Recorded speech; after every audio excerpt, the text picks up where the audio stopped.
Hello there, I'm Dave from Dynobike, and today we've got a Harley Fatboy 114 Cube 2019 model that has Reinhardt radius exhaust, a breather kit. We're not exactly sure what other engine mods it has had, but it is putting out a reasonable amount of horsepower from what we can see has been done to it. The problem with this one is the problem with all of these bikes that come in here when the customer says, they gave me this stick that's got a tune on it. I know what's going to happen as soon as they say that, and the bike's running way too rich, miles too rich.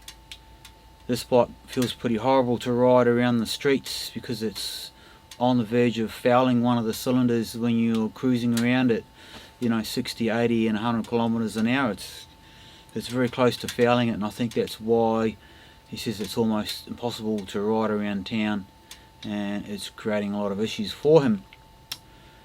So I know I've said this before, I'll say it again. These generic tunes that your Harley shop dealer, whatever he calls himself, is giving you are tunes that come from the US. I don't know where the source is, and I doubt that they know either, but what they do is they look at your modifications and they go to the download site, and then they select a tune based on your modifications and load that into your bike. They call it a tune, away you go, happy days. And the problem with that is that it's a US based tune, as I just said, and they always run way too rich with those tunes in it. Sometimes in the low speed area they can be a bit lean, but mostly they run ridiculously rich, and this is because their high octane fuel is 92, ours is 98. Our 98 is way more denser than theirs, so most tuning shops here don't need to add as much fuel to the maps as they do, because their fuel is not as dense as ours and it's a lower octane. And that is really the crux of the issue with getting tunes from the US, and not only the US, your local dealer, because that's where he's sourcing them from. Other than ourselves, there is nobody that I know here in Australia that develops a tune for specific setup on a Harley. We do, and our virtual tunes, I like to call them, are far superior, way superior to anything that the US has on offer for our model bikes. Frankly, their tunes are shit. It's not even a competition for me. I know that my tunes are instantly going to be way better than anything that they have offered you, period. But anyway, this one's here. We've got this stick. I'm actually going to chuck it in the rubbish. It's useless, and I'm going to start from scratch again and tune this bike the way that it should be tuned, and we'll see what we get at the end of it. We'll have another look at the AFRs and the power and torque curve, see what we come up with. So let's go.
pretty much sorted that out.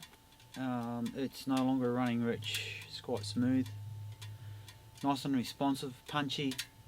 It's putting out 110 horsepower, which is pretty good for the spec that we think this thing's at. Fuel mixtures are nice. It's not guzzling gas like there's no tomorrow. Pretty happy with it. One other little thing I want to show you is the fuel maps on these bikes. And I tend to see it a lot on the Harley stuff that comes in here. It's not just about how much horsepower it's got or what it produces at peak RPM versus the next bloke down the road. It's about rideability, drivability, and how it feels on the road. And the fuel maps tell a picture and a story of their own. So we'll just jump in there and I'll show you the fuel maps, what they did look like, which was an absolute bloody mess compared to what they should look like and do look like now. So we'll jump in there now and have a look. Now, so here we are looking at the fuel map on the front cylinder on this bike. Oh, it's a modified one. This one here is a front cylinder. Got a whole bunch of numbers in there. It's really hard to see what's going on there in some regard just by simply looking at the numbers, because there's so many of them. It can get a little bit blurry, to be honest with you. So if we put this into 3D, then we can have a better view of it and see exactly what's going on here, all those different throttle points and RPM. As you can see by this map really is an absolute abortion. It is a mess. It is absolute shit, to be perfectly honest, and it has taken me a little while to first sort this out and then start the tuning process. So, and when I say that, you know, I mean by looking at, you know, look at all this, got a sudden peak in here. Just one point here, all of a sudden, the tuner's asking it to produce a hell of a lot more fuel than it suddenly was at the last point. And when I say point, so if you talk about 100% throttle, let's just highlight that there. Alright, it's at 100% throttle and 2000 RPMs. That's one tiny wee little point. And at the previous point, which is 1750, it's way down there. So it's a massive jump. You're making the injectors work super hard trying to keep up with the stuff, and it just creates all sorts of different issues. Same with here. It's doing the same there. It's doing the same over here. Yeah. So if we turn this around and have a look at it now, after I've adjusted it and tuned it, you see how it's much smoother, it's more linear, so everything sort of flows. One point flows on to the next point, and so forth. And we go this way, it's the same, it sort of flows. Alright, and the bike runs a lot better for it, it's easier to tune, it's more effective, and you notice it when you're riding it, it's just a much nicer bike. So that is what we do here when we are tuning these things. First and foremost, we want to make sure that looks good. And then you've got this also. If we look closely at the numbers, they're much more linear. You know, they sort of one leads into the other, flows smoother. Alright, so that's what we aim to do when we tune these bikes. Right, so the last thing, or last couple of things we'll look at is, let's compare our AFR, see what it was. Cylinders 1 and 2, this is at wide open throttle, so we've got rich down here, with big lean spot up here, going really rich down here again, almost off the scale, it's that rich. Same on AFR 2, which is the rear cylinder, basically mimicking the front, to be perfectly honest. You see what it is now. Nice straight line, still a little bit of richness there, but that's okay. We're accelerating hard in 4th gear, rolling the throttle right on to 100%. That's the fuel pump, pumping some fuel in there. Nothing wrong with that, that's fine. The rest of it is all pretty good. between 13 and 12.5. Nice, that's what we want to see. So that's wide open throttle. Let's have a look at another one. Let's go and look at 25, for example. Here's what it is now. Where's 25 there? There we go. There's 25% throttle. Bit of a mess again. In fact, it's got that rich spot there, which, as I said, that's the pump. A little bit lean there, and then it goes really rich here, and then it goes super lean right at the very top end. Exactly what we don't want to see. You don't want to see that going lean up there. And this one's kind of similar. It's not as lean at the top end. So, red one, highlight it. Here's what it is now. Lovely. That's nice. That's what we want to see. Perfect. Now, last but not least, how much power has this thing got? Let's just swap this over to power.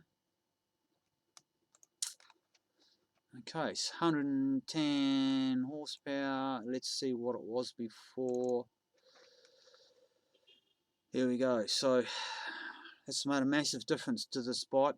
Pretty much everywhere.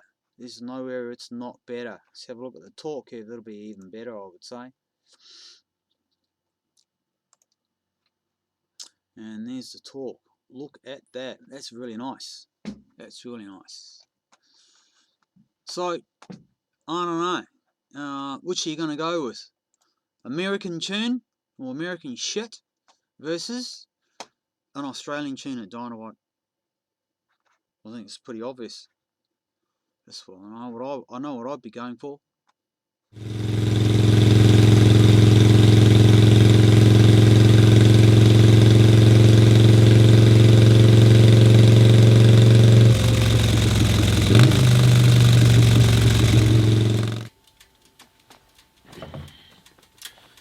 Well, that's about it for me on this one. I'm pretty happy with this. It's running much nicer now than it was before. So bear it in mind, folks, when you're looking for a tune or you've done some upgrades to your Harley and they hand you one of these. I'll show you. Here goes my compressor.